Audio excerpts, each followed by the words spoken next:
মুসনাদ আহমদের হাদিস আন আব্দুল্লাহ ইবনে কুরতিন আর রাসূলুল্লাহ সাল্লাল্লাহু আলাইহি ওয়াসাল্লাম রাসূলুল্লাহ সাল্লাল্লাহু আলাইহি ওয়াসাল্লাম থেকে বর্ণিত, তিনি বলেন, আযমুল আইয়ামি ইনদাল্লাহ, পুরা বছরের মধ্যে যতগুলা দিন আছে, যতগুলা দিন হয়, 365 হোক বা 360 হোক, পুরা বছরের মধ্যে যতগুলা দিন হয়, তত দিনের মধ্যে আল্লাহর কাছে শ্রেষ্ঠতম দিন হলো ঈদুল ফিতর, আল ঈদুল আযহা। ঈদের দিন আল্লাহর কাছে শ্রেষ্ঠতম দিন। লতাইফুল মাআরিফ একটি কিতাব আছে, এই কিতাবের মধ্যে বর্ণনা আছে, قال الامام الزهري, ইমাম জুহরি রাহমাতুল্লাহি আলাইহি বলেন,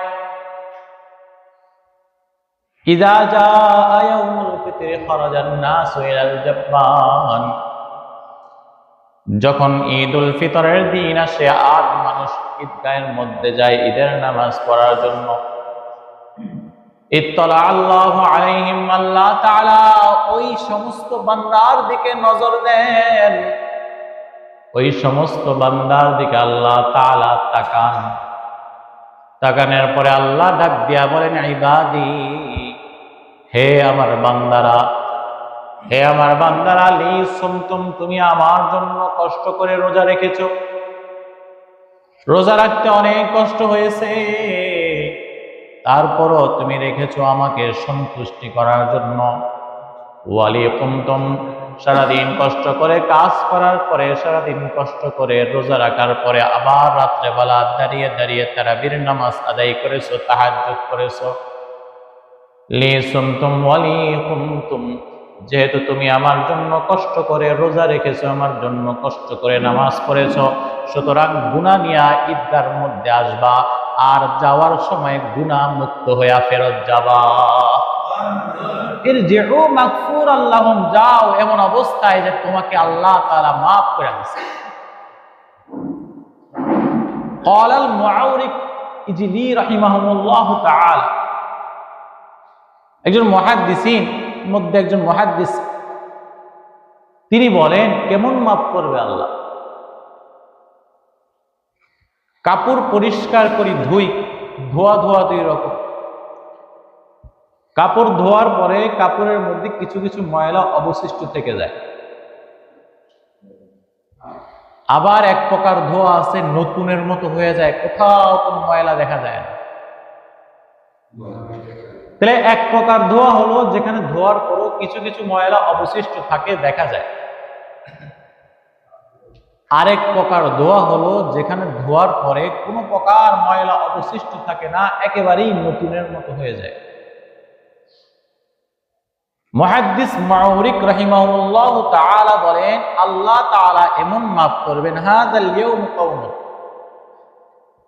এই দিনে আল্লাহ জাতিকে, মুসলমানকে এমন মাফ করবেন, কায়াউমি ওয়ালাদাতহুম উম্মাহাতিহিম, তাদের মা তাদেরকে যেদিন জন্ম দিয়েছিল সেদিন তারা যেমন নিষ্পাপ ছিল, কোনো দাগ ছিল না, আজকে ঈদের দিন ফেরত যাওয়ার সময় আল্লাহ তাআলা প্রত্যেক ব্যক্তিকে নবগত, জন্মগত শিশুর মতো নিষ্পাপ বানায় দেন। বাইহাকী শরীফের মধ্যে চাইতো চমৎকার হাদিস বর্ণনা করেছেন, عن أنس بن مالك رضي الله تعالى عنه عن رسول الله صلى الله عليه وسلم إذا كان ليلة القدر نزل جبريل في كبكبة من الملائكة, যখন শবে কদরের রজনী আসে তখন আসমান থেকে জিবরাইল আলাইহিস সালাম ফেরেশতাদের দল নিয়ে আগমন করেন। ইউসাল্লুনা আলা কুল্লি কাইমিন আও কাইদিন ইয়াযকুরুনাল্লাহ,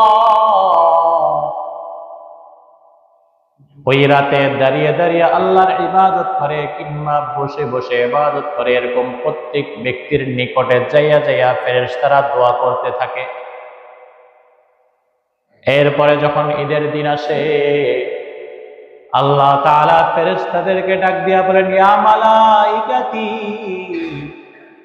হে আমার ফেরেশতারা, ও আমার ফেরেশতারা, তোমরা আমাকে বলো, মা জাযাউ আজরি ওয়াফা আমালুহু, ওই শ্রমিকের কি প্রতিদান হবে যে শ্রমিক তার কাজ পরিপূর্ণ করেছে। আল্লাহ তাআলা বলেন, ইয়া মালাইকাতি, হে আমার ফেরেশতারা, মা জাযাউ আজরি ওয়াফা আমালুহু, ওই শ্রমিকের মূল্য, ওই শ্রমিকের পুরস্কার কি হইতে পারে যে তার কাজকে পরিপূর্ণ করেছে। ফেরেশতারা এবার জবাব দেয়, ক্বালু রাব্বুনা, হে আমাদের প্রতিপালক, ওয়াফা আজরুহু, তার পুরস্কার হইল তাকে পরিপূর্ণ পুরস্কার দেওয়া।